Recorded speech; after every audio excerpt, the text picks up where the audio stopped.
Let's give Steve Wilkos his proper due. Bro. I know, so let's get started. I want to have this guy. I want to make this happen. I don't really like how you talking to me. Bro. Sorry, no disrespect. So wait a minute. You feel like because Steve Wilkos is sitting next to you here at Ebro in the morning, Laura Stiles, at Rosenberg, because there's another bald white dude, you got protection. I do feel a little bit safe. He's a large, bald white man who I feel will look out for me if things go left here. He's a white guy?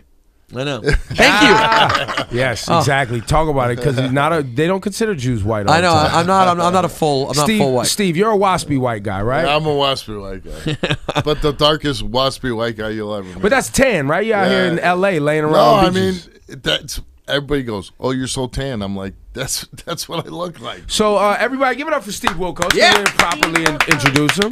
I must say I haven't watched your program. Well, then you're missing a lot. Well, but I wanted you up here because obviously I know you from Springer, and I stopped watching Springer probably 93, 94. No. It didn't even get. It was 97, 98. 97, 98. No, that's when it exploded. It was 97, So 98. I was probably out of it before it exploded. That's what I'm telling y'all. You were in it when when the people were running across stage attacking each other. Yeah, that was out late of it. 90s. I was out of it. Well, let me tell you, you missed out. I heard about it, but I wasn't. No, he's lying. I know because wants to seem everybody in righteous. the world. No, everybody in the world when Springer exploded. Everybody watched. Oh, it was an insane thing. Like telling y'all, it was the biggest show in the world. Steve, it was like Elvis Presley. I did not like bullshit. watching ghetto black people beat the crap out of each other. But it was white trash too, so you know. Sometimes. But by the way, don't confuse with Maury because Maury is confused. a little different. Now. No, listen. Our shows aren't about race. It's about the story.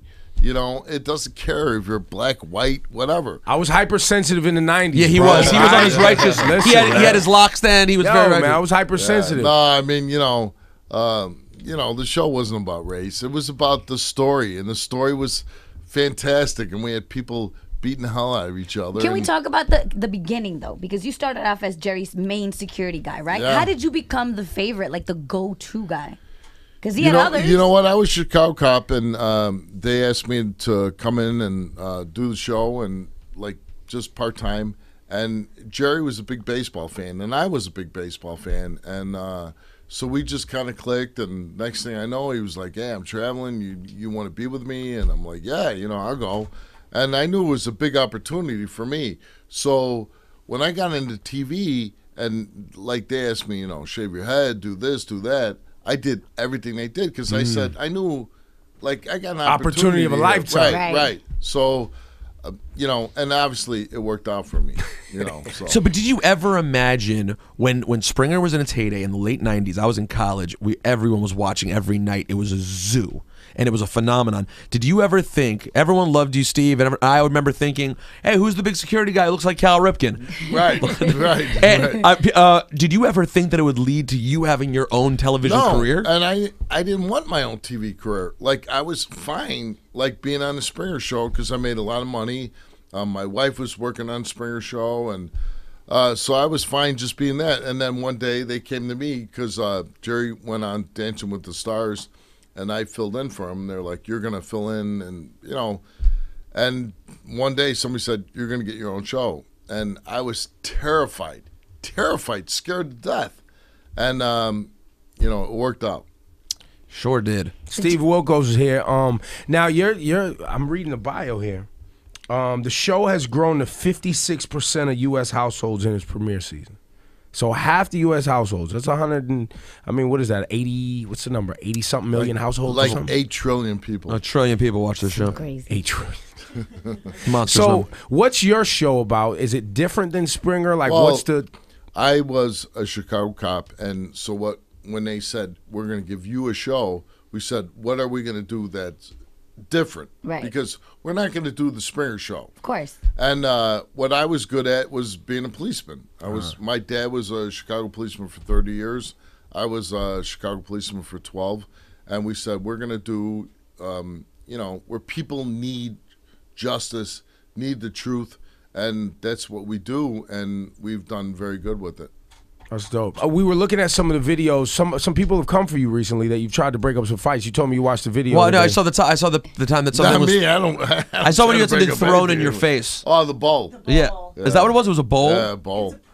I never even knew the damn thing was on the show, you know. And it was a mom who thought her daughter was poisoning her with bleach in her orange juice, and the daughter was so nice, and like I even was shocked when she failed the lie detector test, and the mom ran over and picked up the bowl and threw it at the daughter, but clocked me in the head. Oh my God. Do you ever have any? Do you ever struggle with the idea that, you know, the work you're doing on the show and what you say to people is all very good, but do people ever give you a hard time / do you give yourself a hard time about the fact that you are giving a platform in some situations to some pretty demented, potentially dangerous people?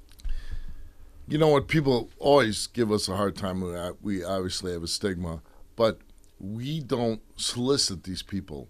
They come to us. None of them are actors. There's never fakes. Come on, man. I mean, my show, you're being accused of child molestation, physical abuse. Why would you come on and portray that if you're not doing that? You know what I mean? Like, that doesn't I put could be an actor. So if somebody's getting paid to do that. No, we're not paying you. Like my show, we don't pay anybody. So where's the money coming? So what's the incentive? So why would you do that? And like people fail, you know, when you fail for molesting a child, abusing a child, abusing a woman, I mean, come on. You've had some outrageous scenarios. Can you share like the most memorable moments? Because I know you had some. Well, I said crazy when ones. the bowl hit me in the head, I thought my eye came out of my head. All right, that's I mean, one. It did. There was, you know, pretty. And the one show, like, you know, I've done 1,200 shows, so you know, it does all blend in together. But the one like that I do remember was the father sleeping with his own daughter. He came into her life after she had been passed around and abused, and you know, she was a very young, attractive woman. And here the dad comes back into her life and starts sleeping with her. And so, you know...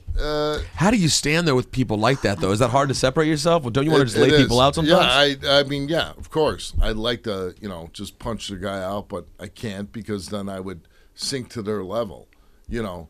So, but, you know, eventually, and that's why I think my show does good, because we did eventually get this girl away from her own father. So are arrests made in your show?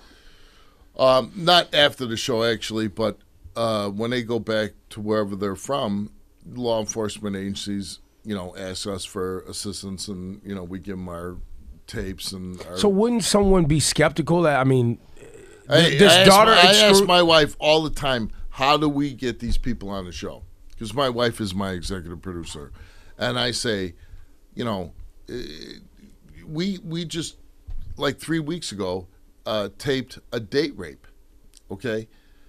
A guy went out with this girl, you know, she was curled up in a fetal position, throwing up, and he had sex with her.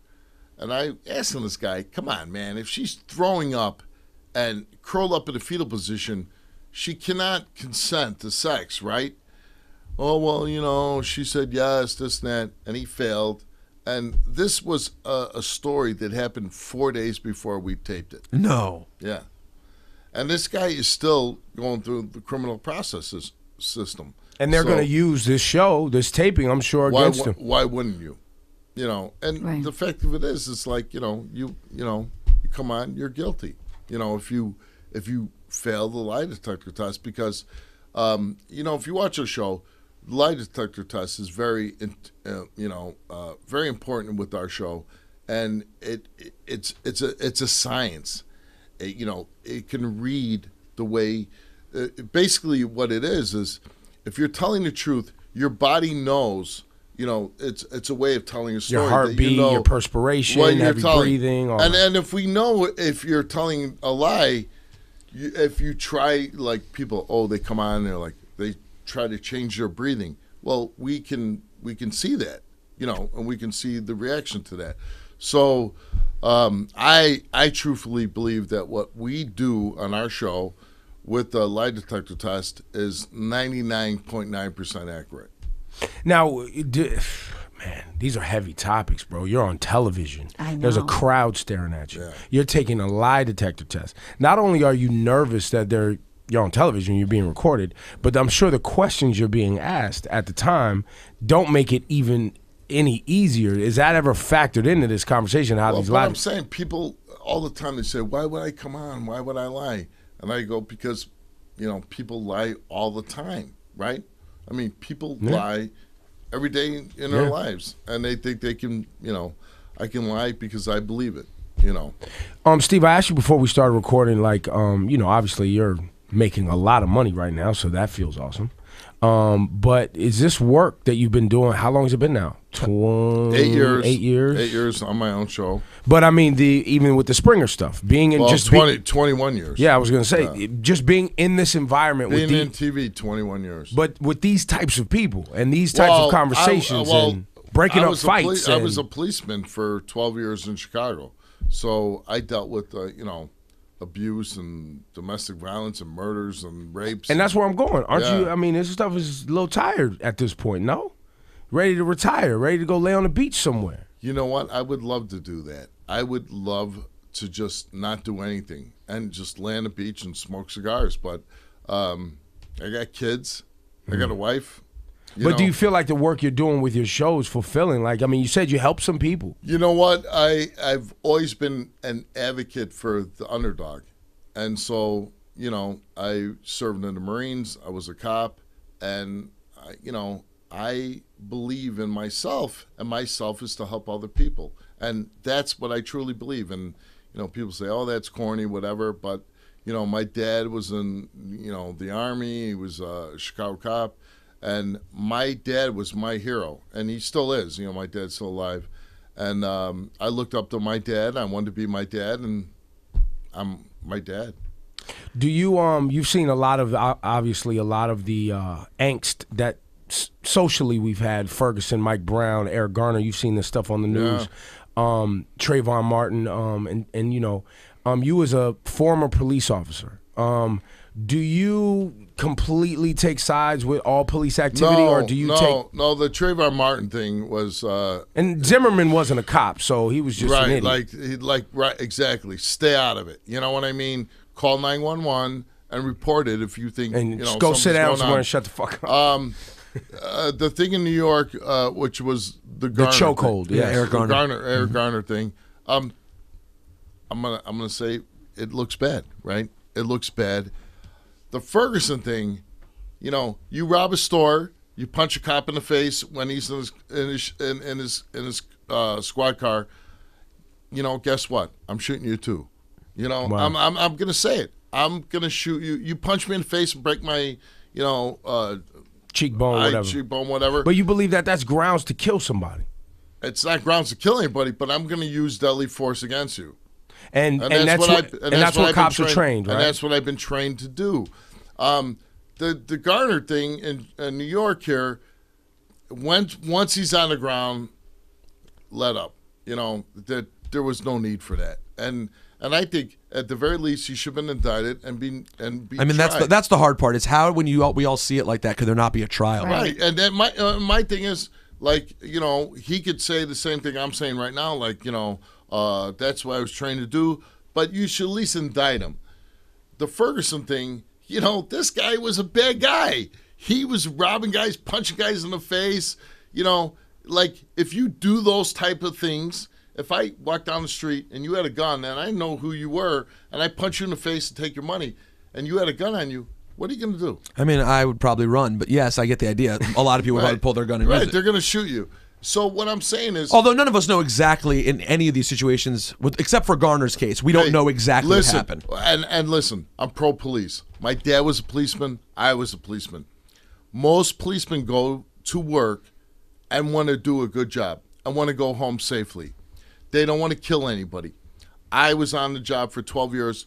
There was plenty of times I could have pulled my gun and shoot somebody because they had a knife or a gun.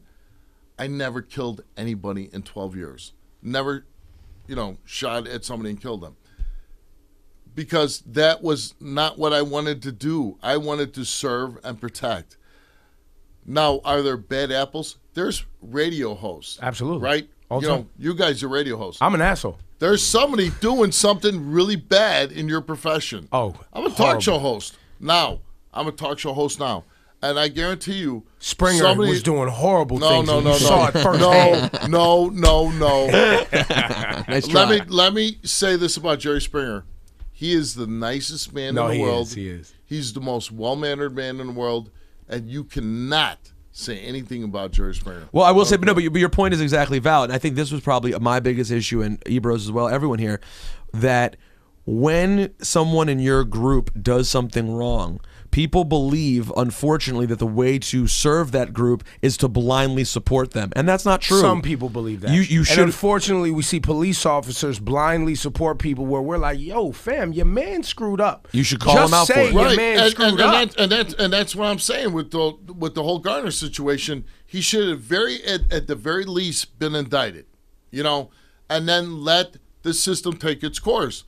But like with the Ferguson case, I say if you rob a store and you punch a policeman in the face, there's a very good chance you're going to get shot. It's true. And that's just the way it is. And each case is different. And you know what? I was a policeman in Chicago in one of the worst districts, and I never shot anybody. Before we and let you out of here, I fought a lot of guys. Are you nice with your hands still? You pretty good? You still work out? Right.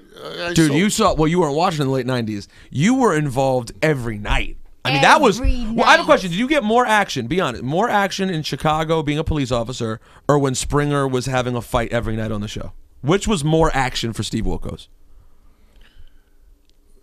The action on Springer, I knew it wasn't you were life-threatening. Worried. Right. When I was a policeman, I fought for my life. So that was a different ballgame. It's a big difference. Guys on the street, man, they try to grab my gun.